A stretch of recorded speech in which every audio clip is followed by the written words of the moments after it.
Hi everybody, welcome back to the channel. So today we're going to be continuing with my read-aloud series of the first Twilight book. And we're going to be continuing today with Chapter 8, Port Angeles. Now, before we get into the video, I just have to make the usual disclaimer that I do not own any of the text, any of the characters. This is simply a read-aloud for entertainment purposes. Everything is fair use. I acknowledge that Twilight is owned by Stephanie Meyer, so just had to get that out of the way. So let's begin with Twilight by Stephanie Meyer, Chapter 8, Port Angeles. Jess drove faster than the chief, so we made it to Port Angeles by 4. It had been a while since I'd had a girls' night out, and the estrogen rush was invigorating. We listened to whiny rock songs while Jessica jabbered on about the boys we hung out with. Jessica's dinner with Mike had gone very well, and she was hoping that by Saturday night they would have progressed to the first kiss stage. I smiled to myself, pleased. Angela was passively happy to be going to the dance, but not really interested in Eric. Jess tried to get her to confess who her type was, but I interrupted with a question about dresses after a bit to spare her. Angela threw a grateful glance my way. Port Angeles was a beautiful little tourist trap, much more polished and quaint than Forks, but Jessica and Angela knew it well, so they didn't plan to waste time on the picturesque boardwalk by the bay. Jess drove straight to the one big department store in town, which was a few streets in from the Bay Area's visitor-friendly face. The dance was billed as semi-formal, and we weren't exactly sure what that meant. Both Jessica and Angela seemed surprised and almost disbelieving when I told them I'd never been to a dance in Phoenix. "Didn't you ever go with a boyfriend or something?" Jess asked dubiously as we walked through the front doors of the store. "Really," I tried to convince her, not wanting to confess my dancing problems. "I've never had a boyfriend or anything close. I didn't go out much." "Why not?" Jessica demanded. "No one asked me," I answered honestly. She looked skeptical. "People ask you out here," she reminded me, "and you tell them no." We were in the junior section now, scanning the racks for dress-up clothes. "Well, except for Tyler," Angela amended quietly. "Excuse me?" I gasped. "What did you say?"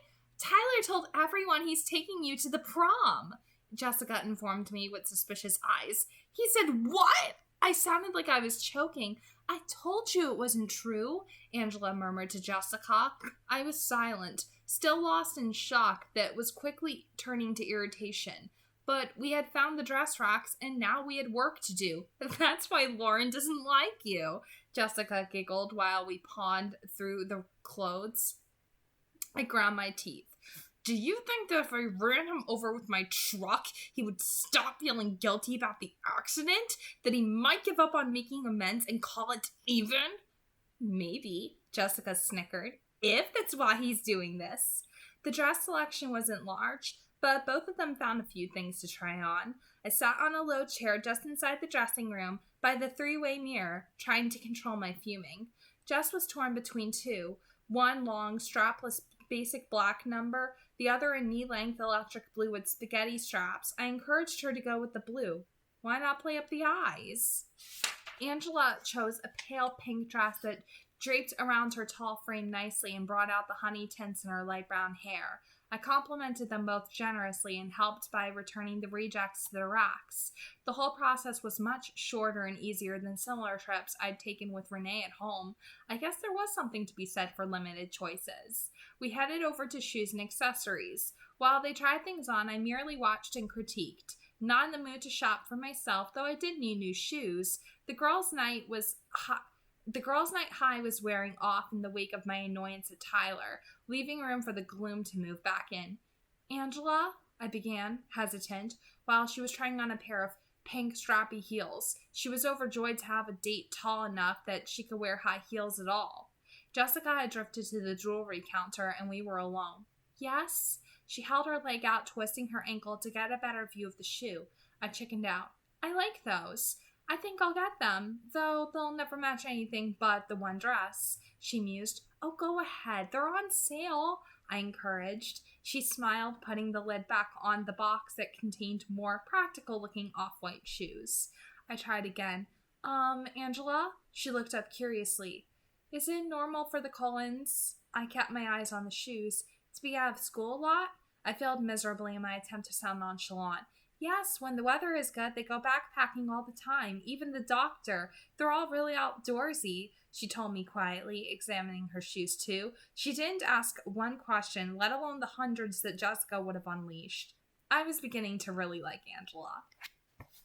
Oh, I let the subject drop as Jessica returned to show us the rhinestone jewelry she'd found to match her silver shoes. We planned to go to dinner at a little Italian restaurant on the boardwalk, but the dress shopping hadn't taken as long as we'd expected. Jess and Angela were going to take their clothes back to the car and then walk down to the bay.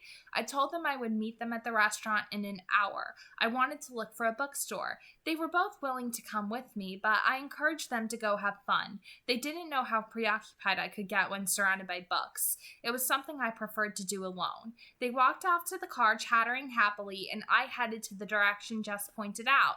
I had no trouble finding the bookstore, but it wasn't what I was looking for. The windows were full of crystals, dream catchers, and books about spiritual healing. I didn't even go inside. Through the glass, I could see a 50-year-old woman with long gray hair worn straight down her back, clad in a dress right out of the 60s, smiling welcomingly from behind the counter. I decided that was one conversation I could skip. There had to be a normal bookstore in town.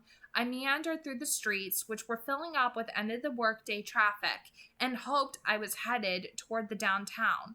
I wasn't paying as much attention as I should to where I was going. I was wrestling with despair. I was trying hard not to think about him and what Angela had said, and more than anything trying to beat down my hopes for Saturday, fearing a disappointment more painful than the rest, when I looked up to see someone's silver Volvo parked along the street, and it all came crashing down on me. Stupid, unreliable vampire, I thought to myself.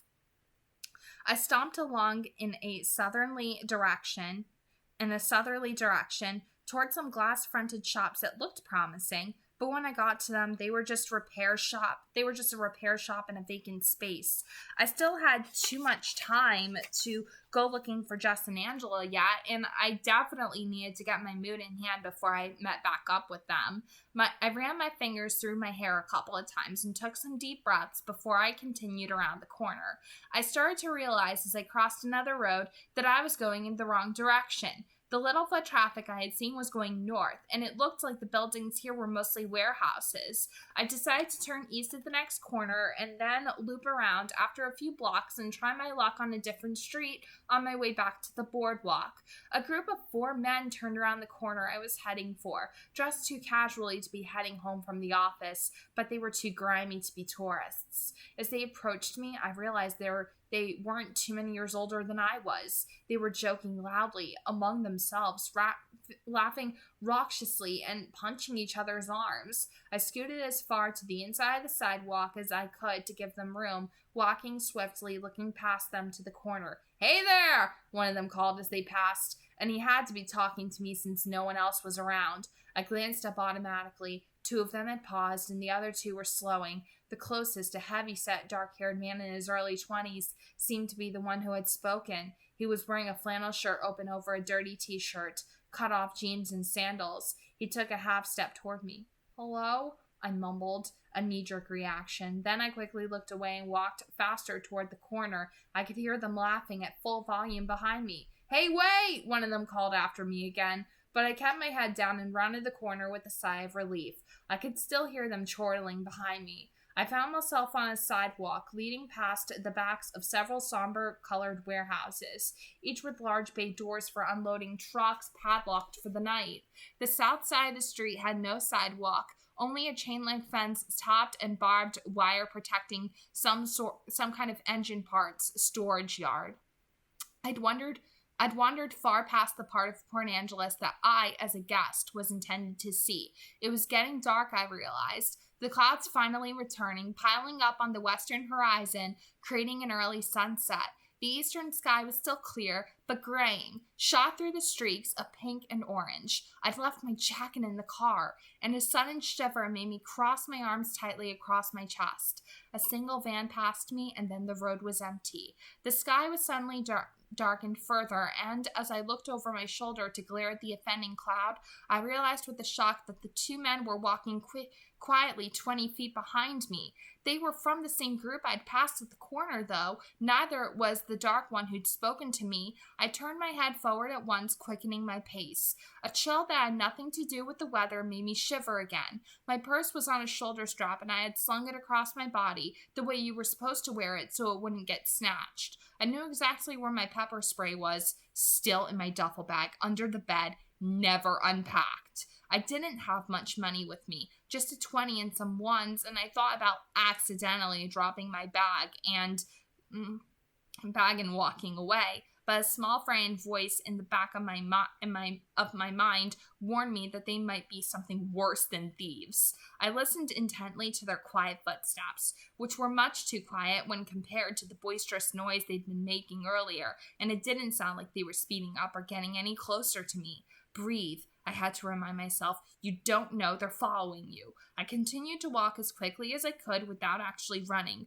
focusing on the right-hand turn that was only a few yards away from me now. I could hear them, straying as far back as they'd been before. A blue car turned onto the street from the south and drove quickly past me. I thought of jumping out in front of it, but I hesitated, inhibited, unsure that I was really being pursued, and then it was too late. I've reached the corner, but a swift glance revealed that it was only a blind drive to the back of another building. I was half turned in anticipation. I had to hurriedly correct and dash across the narrow drive back to the sidewalk. The street ended at the next corner where there was a stop sign. I concentrated on the faint footsteps behind me, deciding whether or not to run. They sounded farther back, though, and I knew they could outrun me in any case. I was sure to trip and go sprawling if I tried to go any faster. The footfalls were definitely farther back. I risked a quick glance over my shoulder, and they were maybe 40 feet back now, I saw with relief,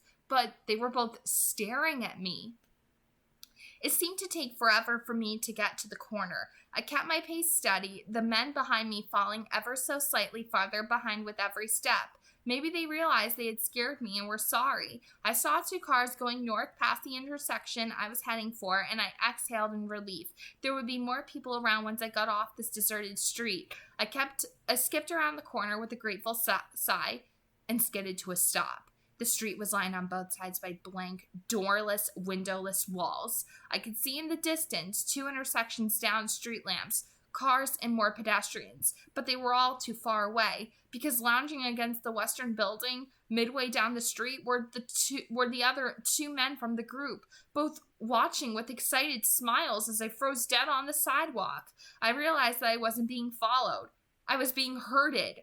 I paused for only a second, but it felt like a very long time. I turned then and darted to the other side of the road. I had a sinking feeling that it was a wasted attempt. The footsteps behind me were louder now. "There you are!" The booming voice of the stocky, dark-haired man shattered the intense quiet and made me jump. In the gathering darkness, it seemed like he was looking past me.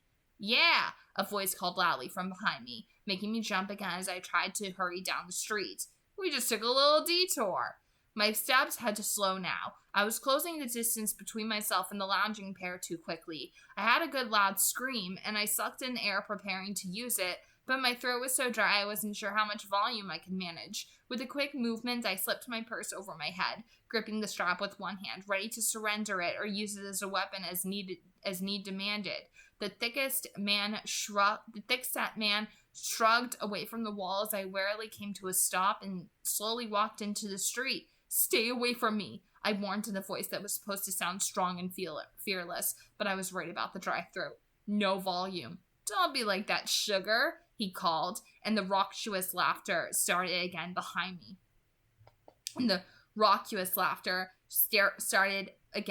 me. I braced myself, feet apart, trying to remember through my panic what little self-defense I knew. Heel of the hand, thrust upward, hopefully breaking the nose or shoving it into the brain. Finger through the eye socket, try to hook around and pop the eye out, and the standard knee to the groin, of course.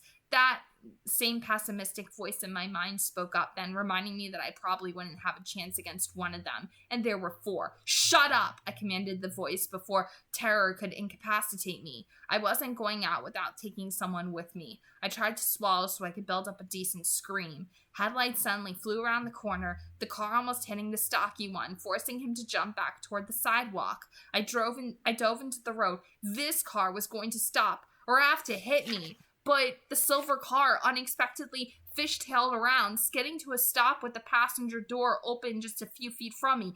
Get in, a furious voice commanded. It was amazing how instantaneously the choking fear vanished. Amazing how suddenly the feeling of security washed over me, even before I was off the street. As soon as I heard his voice, I jumped into the seat, slamming the door shut behind me. It was dark in the car. No light had come on with the opening of the door, and I could barely see his face in the glow of the dashboard. The tires squealed as he spun around to face north, accelerating too quickly, swerving toward the stunned men on the street. I caught a glimpse of them diving for the sidewalk as we straightened down and sped toward the harbor. Put your seatbelt on, he commanded, and I realized I was clutching the seat with both hands. I quickly obeyed. The snap as the belt connected was loud in the darkness. He took a sharp left, racing forward, blowing through several stop signs without a pause. But I felt utterly safe and, for that moment, totally unconcerned about where we were going. I stared at his face in profound relief that went beyond my sudden deliverance. I studied his flawless features in the limited light, waiting for my breath to return to normal, until it occurred to me that his expression was murderously angry. Are you okay? I asked, surprised at how hoarse my voice sounded. No, he said curtly, and his tone was livid. I sat in silence, watching his face while his blazing eyes stared straight ahead until the car came to a sudden stop. I glanced around, but it was too dark to see anything besides the vague outline of dark trees crowding the roadside. We weren't in town anymore. Bella? He asked, his voice tight, controlled. Yes? My voice was still rough. I tried to clear my throat quietly. Are you all right? He still didn't look at me, but the fury was plain on his face. Yes, I croaked softly. Distract me, please, he ordered. I'm sorry. What? He exhaled sharply. Just prattle about something unimportant until I calm down, he clarified, closing his eyes and pinching the bridge of his nose with his thumb and forefinger. I racked my brain for something trivial. I'm going to run over Tyler Crowley tomorrow before school? He was still squeezing his eyes closed, but the corner of his mouth twitched. Why? He's telling everyone that he's taking me to prom. Either he's insane or he's still trying to make up for almost killing me you remember it. And he thinks prom is somehow the correct way to do this. So I figure if I endanger his life, then we're even. And he can't keep trying to make amends. I don't need enemies, and maybe Lauren would back off if he left me alone. I might have to total his center, though. If he doesn't have a ride, he can't take anyone to prom. I babbled on. I heard about that. He sounded a bit more composed. You did? I asked in disbelief, my previous irritation flaring. If he's paralyzed from the neck down, he can't go to prom either, I muttered, refining my plan. Edward sighed and finally opened his eyes. Better? Not really. I waited, but he didn't speak again. He leaned his head back against the seat, staring at the ceiling of the car. His face was rigid. What's wrong? My voice came out in a whisper. Sometimes I have a problem with my temper, Bella. He was whispering too, and as he stared out the window, his eyes narrowed into slits. But it wouldn't be helpful for me to turn around and hunt down those... He didn't finish his sentence, looking away, struggling for a moment to control his anger again. At least, he continued, that's what I'm trying to convince myself. Oh, the words seemed inadequate, but I couldn't think of a better response. We sat in silence again. I glanced at the clock on the dashboard. It was past 6:30. Jessica and Angela will be worried. I murmured I was supposed to meet them. He started the engine without another word, turning around smoothly and speeding back toward town. We were under the streetlights in no time at all, still going too fast, weaving with ease through the cars, slowly cruising the boardwalk. He parallel parked against the curb in a space I would have thought much too small for the Volvo, but he slid in effortlessly in one try. I looked out the window to see the lights of La Bella Italia and Jess and Angela just leaving, pacing anxiously away from us. How did you know where... I began, But then I shook my head. I heard the door open and turned to see him getting out. What are you doing? I asked. I'm taking you to dinner. He smiled slightly, but his eyes were hard. He stepped out of the car and slammed the door. I fumbled with my seatbelt and then hurried to get out of the car as well. He was waiting for me on the sidewalk. Ooh. I'm sorry, I get giddy over these things.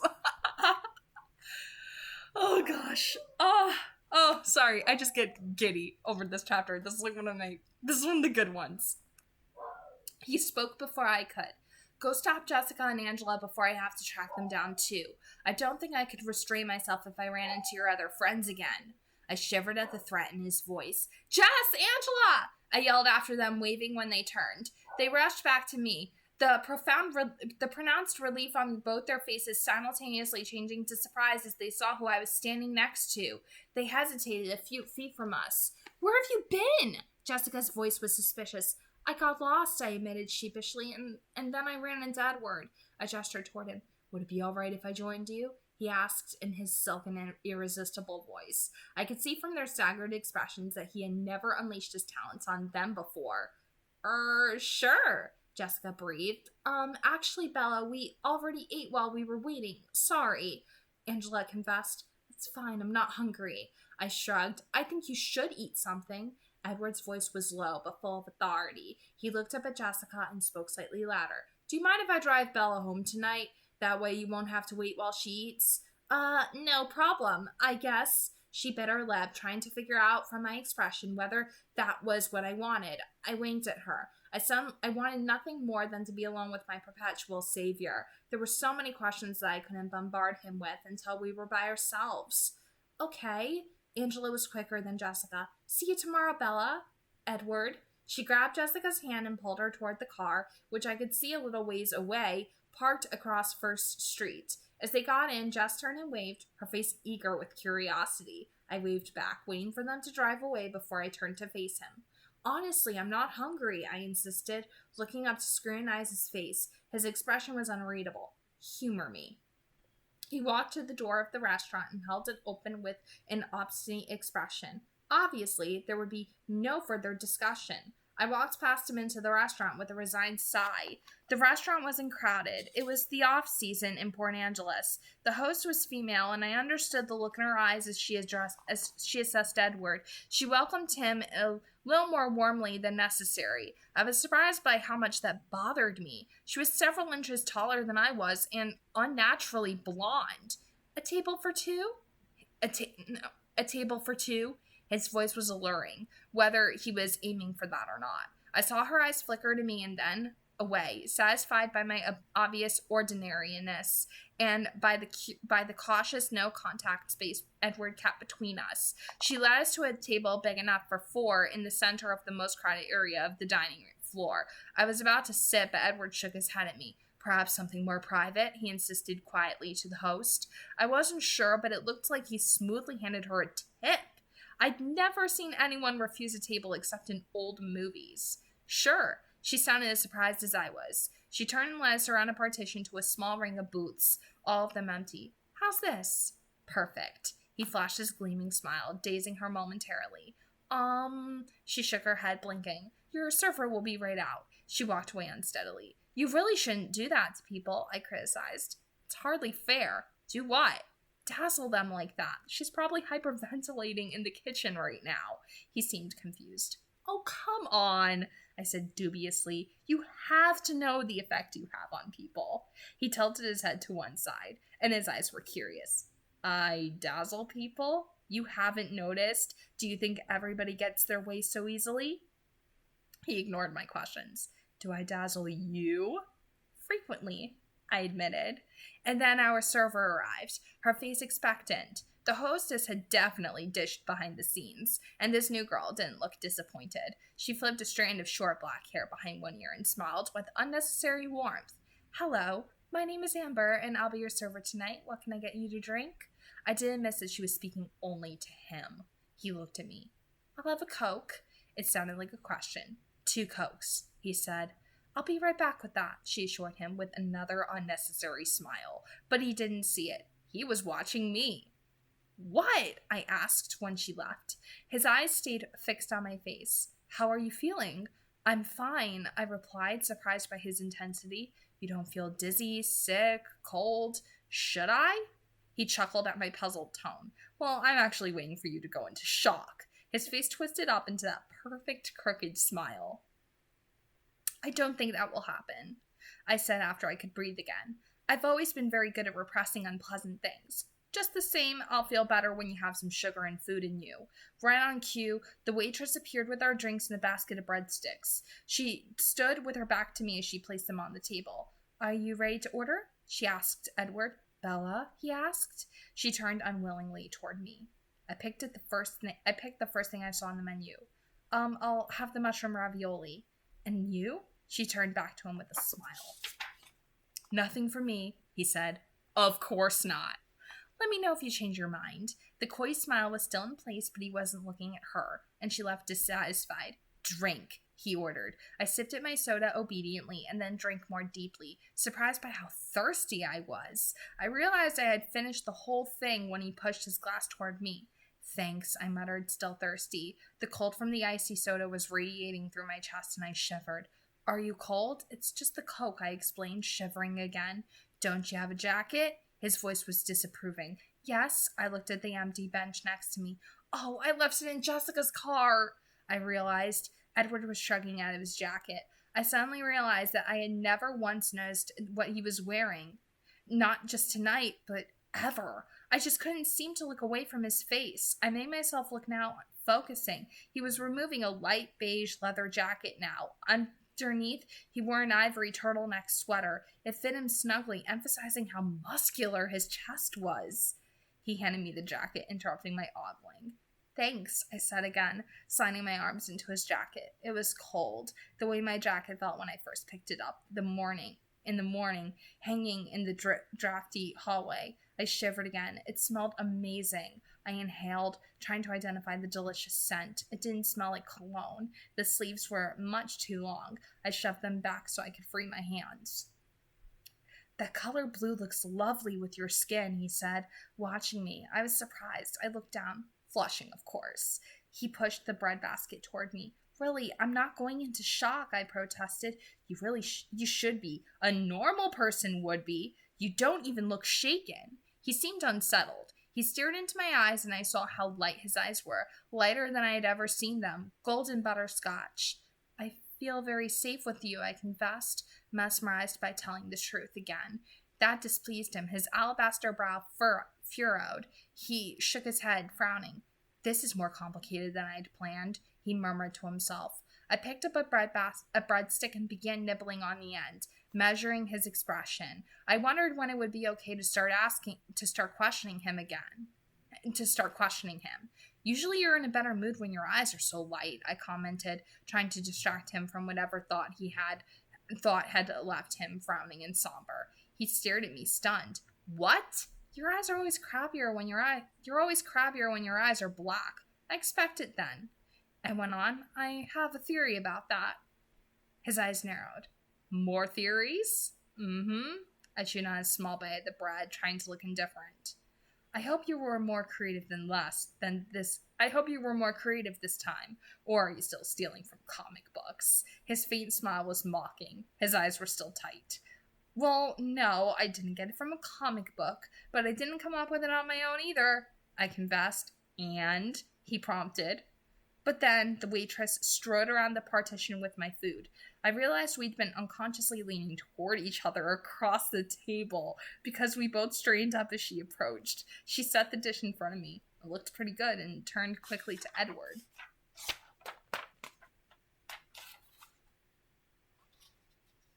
Did you change your mind? She asked. Isn't there anything I can get you?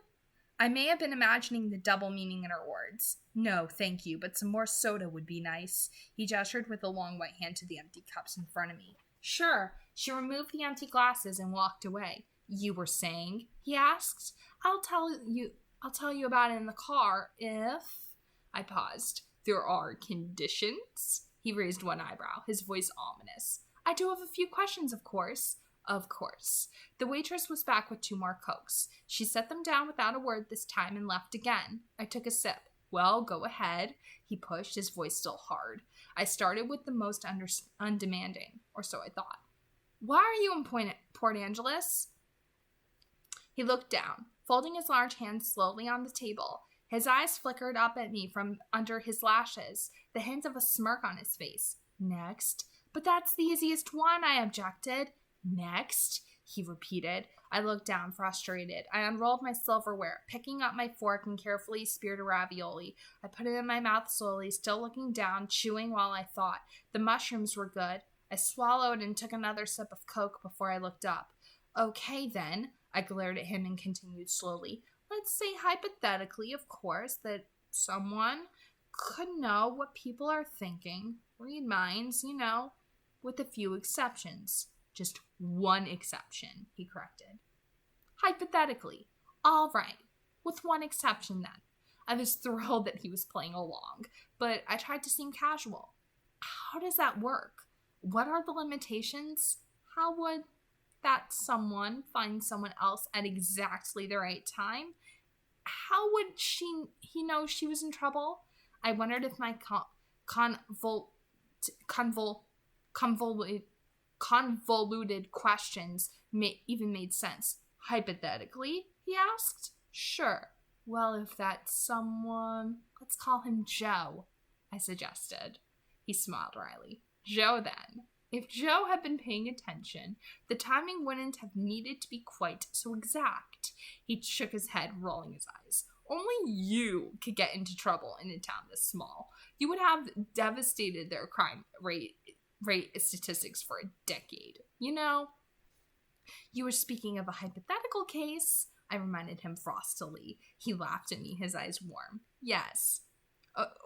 We were speaking of a hypothetical case, I reminded him frostily. He laughed at me, his eyes warm. Yes, we were, he agreed. Shall we call you Jane? How do you know? I asked, unable to curb my intensity. I realized I was leaning toward him again. He seemed to be wavering, torn by some internal dilemma. His eyes locked with mine, and I guessed he was making the decision right then whether or not to simply tell me the truth. You can trust me, I murmured. I reached forward without thinking to touch his folded hands, but he slid them away minutely, and I pulled my hand back. I don't know if I have a choice anymore. His voice was almost a whisper. I was wrong. You're much more observant than I give you credit for. I thought you were always right. I used to be. He shook his head again. I was wrong about you on the other thing as well. You're not a magnet for accidents. That's not a broad enough classification. You're a magnet for trouble. If there is anything dangerous within a 10-mile radius, it will invariably find you. And you put yourself into that category, I guessed. His face turned cold, expressionless, unequivocally. I stretched my hand across the table again, ignoring him when he pulled back slightly once more to touch the back of his hand shyly with my fingertips. His skin was cold and hard, like a stone. Thank you. My voice was fervent with gratitude. That's twice now. His face softened. Let's not try for 3. Agreed? I scowled, but nodded. He moved his hand out from under mine, placing both of his under the table, but he leaned toward me. I followed you to Port Angeles, he admitted, speaking in a rush. I've never tried to keep a specific person alive before, and it's much more troublesome than I would have believed, but that's probably just because it's you. Ordinary people seem to make it through the day without so many catastrophes. He paused. I wondered if it should bother me that he was following me. Instead, I felt a strange surge of pleasure. He stared at me, maybe wondering why my lips were curving into an involuntary smile. Did you ever think that maybe my number was up the first time with the van and that you've been interfering with fate? I speculated, distracting myself. That wasn't the first time, he said, and his voice was hard to hear. I stared at him in amazement, but he was looking down. Your number was up the first time I met you. I felt a spasm of fear at his words, and the abrupt memory of his violent black glare that first day, but the overwhelming sense of safety I felt in his presence stifled it. By the time he looked up to read my eyes, there was no trace of fear in them. You remember? He asked, his angel's face grave. Yes. I was calm. And yet here you sit. There was a trace of disbelief in his voice. He raised one eyebrow. Yes, I sit here. Here I sit. Because of you. I paused. Because somehow you knew how to find me today, I prompted. He pressed his lips together, staring at me through narrowed eyes, deciding again. His eyes flashed down to my full plate and then back to me. You eat, I'll talk, he bargained. I quickly scooped up another ravioli and popped it in my mouth. It's harder than it should be, keeping track of you. Usually I can find someone very easily, once I've heard their mind before. He looked at me anxiously, and I realized I'd frozen. I made myself swallow and then stabbed another ravioli and tossed it in. I was keeping tabs on Jessica. Not carefully, like I said, only you could find trouble in Port Angeles.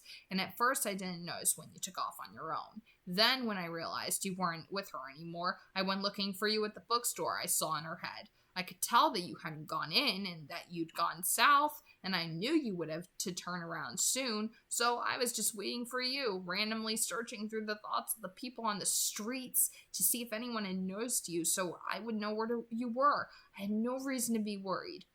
But I was strangely anxious. He was lost in thought, staring past me, seeing things I couldn't imagine. I started to drive in circles, still listening. The sun was finally setting, and I was about to get out and follow you on foot, and then he stopped, clenching his teeth together in sudden fury. He made an effort to calm himself. Then what? I whispered. He continued to stare over my head. I heard what they were thinking, he growled, his upper lip curling slightly back over his teeth. I saw your face in his mind. He suddenly leaned forward, one elbow appearing on the table, his hand covering his eyes. The movement was so swift it startled me. It was very hard. You can't imagine how hard for me to simply take you away and leave them alive. His voice was muffled by his arm. I could have let you go with Jessica and Angela, but I was afraid if you left me alone, I would go looking for them, he admitted in a whisper. I sat quietly, dazed, my thoughts incoherent. My hands were folded in my lap, and I was leaning weakly against the back of the seat. He still had his face in his hand, and he was still as if he'd been carved from the stone his skin resembled. Finally, he looked up, his eyes seeking mine, full of his own questions. Are you ready to go home? He asked. I'm ready to leave, I qualified, overly grateful that we had the hour-long ride home together. I wasn't ready to say goodbye to him. The waitress appeared as if she'd been called, or watching. How are we doing? She asked Edward. We're ready for the check. Thank you. His voice was quiet, rougher, but still reflecting the strain of our conversation. It seemed to muddle her. He looked up, waiting. Sure, she stuttered. Here you go. She pulled a small leather folder from the front pocket of her black apron and handed it to him. There was a bill in his hand already. He slipped it into the folder and handed it right back to her. No change. He smiled. Then he stood up, and I scrambled awkwardly to my feet. She smiled invitingly at him again. You have a nice evening. He didn't look away from me as he thanked her. I suppressed a smile. He walked close behind me to the door, still careful not to touch me. I remembered what Jessica had said about her relationship with Mike, how they were almost to the first kiss stage. I sighed. Edward seemed to hear me, and he looked down curiously. I looked at the sidewalk, grateful that he didn't seem to be able to know what I was thinking. He opened the passenger door, holding it for me as I stepped in, shutting it softly behind me. I watched him walk around the front of the car, amazed yet again by how gracefully he was. I probably should have been used to that by now, but I wasn't. I had a feeling Edward wasn't the kind of person anyone got used to. Once inside the car, he started the engine and turned the heater on high. It had gotten very cold, and I guessed the good weather was at an end. I was warm in his jacket, though, breathing in the scent of it when I thought he couldn't see. Edward pulled out through the traffic, apparently without a glance, flipping around to head toward the freeway. Now, he said significantly, it's your turn. That was so good. Oh, man. One of my favorites. Like, you can see why that's one of my favorite ones for obvious reasoning. Because, oh my gosh, there's so much to unpack here. Even though it doesn't seem like it's a lot, there's quite a bit to unpack. Like, I love that chapter because it shows the progression in Edward and Bella's relationship. Like, Stephanie Meyer, I can say, the way how she wrote the conversation, the way how she wrote the two of them, oh my gosh, the way how it shows them, like, flirting with each other. Oh my god, it's actually kind of cute. Like, it's so cute, especially when Edward points out, you know, that he basically just, like, followed her to Port Angeles because he feels this, like, pull towards her to protect her. And that's something to keep in mind about Edward, in the sense that he feels protective of her, and not, like, in a creepy way either, at all whatsoever. Like, he feels genuine protectiveness towards her and genuinely wants to keep her safe. And that is something to keep in mind about his character, and that it's not him necessarily stalking her in a way, but it's more so in a protective way, is the way how I personally think of it in that sense, because he had very noble intention. Like, the gang of men that he saved her from, he knew that they had no good intentions for her at all whatsoever. And when I read this book when I was like 12, 13, of course I didn't understand that those men had the intention to rape Bella. In fact, I didn't even know what sexual assault was at the time. I thought the worst that they were going to do was, like, beat the crap out of her and rob her in the streets, you know? I thought that was the worst of it, but I didn't at the time know what rape was or anything like that. So now that I read this as an adult, it's so obvious and it's so clear, and I'm able to see things a lot more clearly in the books than I did back when I was a teenager. I'm able to see things a lot differently, and my perception of the story is a lot different, and I'm able to see Edward in a much different light now, because you can say anything you want about him. You can say it's creepy that he watches her sleep at night, which we didn't even get to that point in the book yet where he admits that he likes watching her sleep. We didn't even get there yet, but you can say a lot about him. You can say it's creepy that he watched her sleep at night without her knowing. You can say that he can sometimes be so overprotective of her to the point where it can come across as kind of possessive. You can say that his jealousies often get the betterment of him to the point where it's like he's acting more like her parent than her partner. You can say a lot of negative things about him and their relationship and how they don't feel too much like individuals apart from each other, but there are a few good things you can say about him, in the sense that he does have Bella's best interest at heart, that his only intention is to protect her, and he's never, ever, ever forced a kiss upon her. He's never forcefully touched her. He's never done anything with an intent to bring harm to her at all whatsoever, even though, like, he's done things blindly, like we'll see in New Moon when he leaves her, but that was a blind attempt to protect her. He is the most imperfect person you could ever see in the story. But I'm not saying he's a freaking saint. I'm just saying that in terms of, like, options for men out there, Edward is clearly a better choice than most of the scum that you see that's out there. Like, I'm not saying that all men are bad. I'm just saying that there are good options out there, and you have to keep your eyes open for that. And Edward Cullen is clearly one of those guys out there that's the good choice in this case. Like, this is me kind of defending him a little bit, and I know, like, when I get to New Moon, it's gonna be hard, but, like, by the time I get to New Moon, I'm gonna feel like grabbing him by the head and shaking him and being like, what the frig are you thinking, leaving her like this, you dumbass? Like, what are you doing? But that Port Angeles chapter, that definitely does show his best qualities, and it shows that he does have a lack of self-control and he has issues with his temper, but he tries with all of his will to not take it out on her, in a sense, because he knows that she doesn't deserve that, and he knows that she deserves better than that. So ultimately, you know, Edward, he may be imperfect, he may have temperamental issues, but at the end of the day, he's trying to be a good individual. He's trying his hardest to be good. And that's what Bella sees in him. She sees in him a good person. She sees him as the guy that was basically willing to save her life more than once. If he were such a bad person, he would have let those horrible things happen to her. He would have let her die. He would have let her get raped. He would have allowed these horrible things to happen if he was such a monster. But clearly, you know, he's so much more than that. And at the end of the day, those are the things that matter most to her. She doesn't care that he's a vampire. She just cares what he is on the inside. And that's what's kind of beautiful about their relationship. And that's what's so nice about this chapter, too. It really does show how it's progressing. And I actually think this is my favorite chapter in the entire book. I love that chapter. It's my favorite.